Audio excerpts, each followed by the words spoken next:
дар мактаби таҳсилоти миёнаи умумии рақами 10 шаҳри Хуҷанд баҳри гиромидошти хотираи иштирокчии сохти конститутсионӣ сержанти милитсия Давлатов Алиҷон Аюбович, ки ин боргоҳи таълимӣ ба номи ӯ гузошта шудааст, бо иштироки доираи васеъи хонандагону омӯзгорон, ҳамкасбону пайвандон маҳфили ёдбуд ва дарси кушоди тарғибкунандаи ватандӯстӣ баргузор гардид. чорабинии мазкур бо ташаббуси шӯрои собиқадорони раёсати вазорати корҳои дохилӣ дар вилояти Суғд дар ҳамкорӣ бо роҳбарияти мактаби рақами 10, ки Алиҷон Давлатов собиқ хаткунандаи ҳамин мактаб аст, ташкил карда шуд. Агар ин родмарди ватан дар қайди ҳаёт мебуд, 19 март 50 сола мешуд.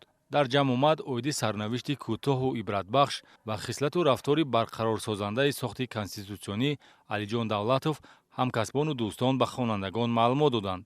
яке агар бобати тарбиятдидагӣ ва хислатҳои ҳамидаи ӯ сухан мекард, дуюми ҷасорат ва хислатҳои мардонагии ӯро ситоиш менамуд. мафсуф 19 марти соли 1970 дар шаҳри Хуҷанд дар оилаи хизматчии давлатӣ таваллуд шуда, баъди адои хизмати ҳарбӣ фаъолияти хизматиашро соли 1992 дар сафи мақомоти корҳои дохилӣ батальони махсус оид ба муҳофизати иншоотҳои махсусан муҳими раёсати корҳои дохилии вилояти Ленинобод оғоз намуда, 21 феврали соли 1993 ба ноҳияи Ғарб ба сафари хизматӣ фиристода мешавад. мусаллам аст, ки дар он давру замон ноҳияи Ғарб маркази даргириҳои ҷанги шаҳрвандӣ ва ноамнтарин минтақа дар Тоҷикистон буд. Алиҷон Давлатов дар якҷоягӣ бо ҳамяроқонаш барои барқарорсозии сохти конститутсионӣ дар амалиётҳои ҷангӣ иштирок намуда, зимни ҳамин гуна як муҳорибаи шадид бо нерӯҳои мухолиф дар деҳаи Навобод қаҳрамонона ба ҳалокат мерасад.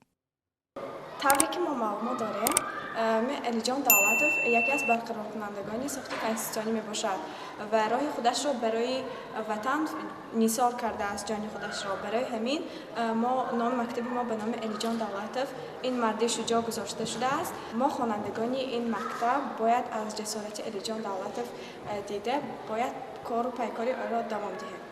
дар маҳфили ёдбуд оиди зиндагиномаи ибратбахш ва ҷонисории сержанти милитсия барои ояндаи дурахшони Тоҷикистон тарғиб шуда бо тасвирҳои электронӣ намоиш дода шуд. ҳамчунин хонандагони муассиса шеъру таронаҳои дорои мазмуни ватанпарварӣ ва панду андарсҳои ахлоқиро қироат намуда, саҳнаҳои тарбиявиро намоиш доданд. баргузории чорабинии мазкур дар баробари арҷгузорӣ ва эҳтиром ба фарзандони шуҷоъи ватан зиндагардонии номи онҳост.